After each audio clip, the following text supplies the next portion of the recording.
Halo, selamat datang. Pernah kepikiran nggak sih kalau cara kita memandang dunia itu sebetulnya bisa mengubah dunia itu sendiri?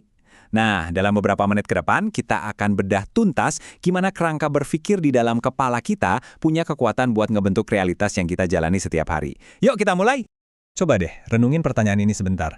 Gimana kalau setiap kali kita jatuh, itu sebenarnya bukan akhir dari segalanya, tapi justru jadi kesempatan buat melompat lebih tinggi. Inilah inti dari obrolan kita hari ini, mengubah cara kita melihat tantangan. Oke, kita mulai dulu dengan kenalan sama satu rintangan yang mungkin kedengerannya familiar banget. Sebuah jebakan mental yang tanpa sadar sering banget nahan kita buat maju. Perasaan kayak gini tuh umum banget kan? Kita sering ngerasa terkunci sama batasan kemampuan yang kita pikir udah permanen. Seolah-olah dari lahir kita udah dapat stempel jago matematika atau nggak bakat seni, dan nasib itu nggak bisa diubah lagi. Nah, inilah yang disebut para psikolog sebagai fixed mindset atau pola pikir tetap.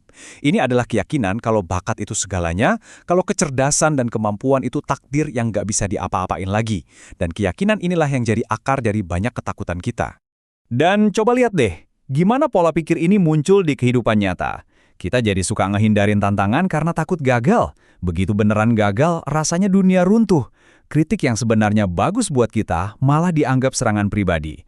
Dan giliran lihat orang lain sukses, kita malah jadi iri, bukannya terinspirasi.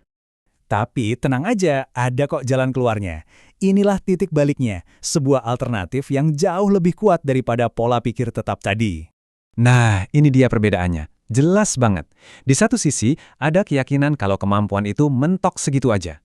Di sisi lain, ada keyakinan kalau kemampuan itu bisa dikembangin. Inilah yang namanya growth mindset atau pola pikir bertumbuh.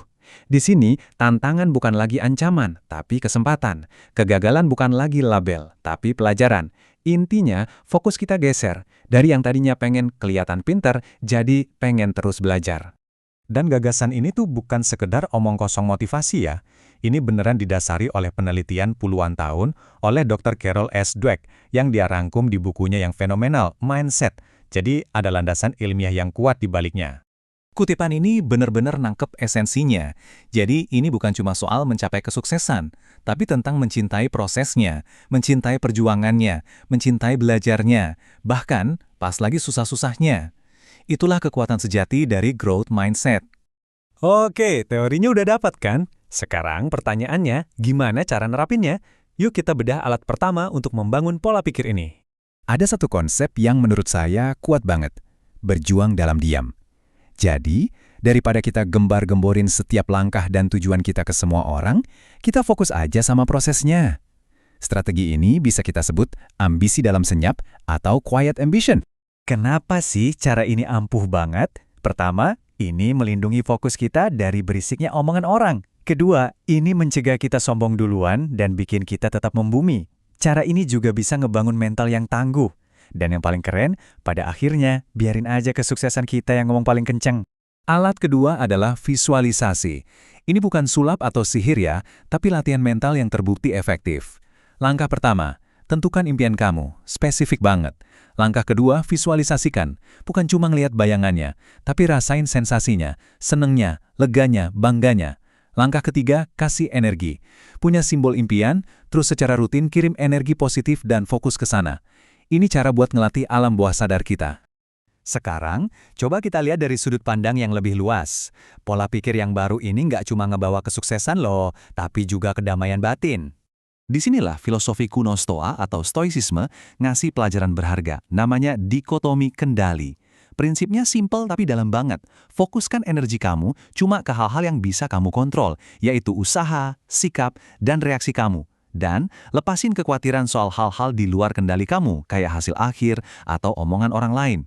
Kutipan ini benar-benar pas. Di tengah dunia yang super berisik, ketenangan itu adalah kekuatan. Kemampuan buat diam dan merenung itu bukan kelemahan, tapi justru sumber kebijaksanaan. Dalam diam itulah kita bisa benar-benar dengar suara pertumbuhan diri kita sendiri.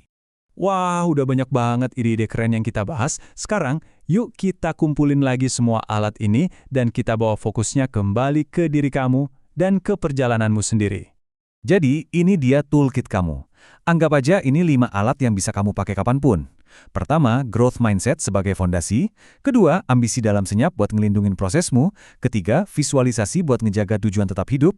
Keempat, dikotomi kendali buat ketenangan batin. Dan kelima, kekuatan dalam diam untuk refleksi diri. Nah, sekarang giliran kamu. Pertanyaannya bukan lagi, bisa nggak ya aku berubah? Tapi, gimana aku akan memulainya? Coba pikirin satu tantangan dalam hidupmu sekarang. Gimana caranya? Kamu bisa ngelihat itu bukan sebagai tembok, tapi sebagai tangga. Perjalananmu menuju kebebasan berpikir dimulai dari satu langkah kecil itu. Terima kasih sudah menyimak.